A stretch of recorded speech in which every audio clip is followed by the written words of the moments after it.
My name is Dr. Nwannunu.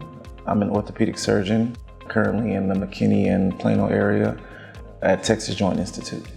Originally, I'm from Dallas, Texas, right down the street. I went to medical school at Howard University College of Medicine, which is in Washington, D.C. I'm an orthopedic surgeon, but I also did subspecialty training in adult hip and knee replacements. So I'm a hip and knee replacement surgeon as well, but I also can do kind of general orthopedics throughout the musculoskeletal system.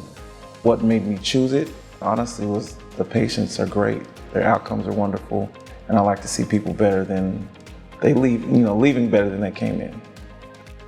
I use robotic technology, particularly in hip and knee replacement.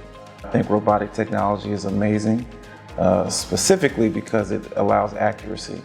It gives you consistent, reproducible, repetitive accuracy each time, and the patient leaves much better than they came in.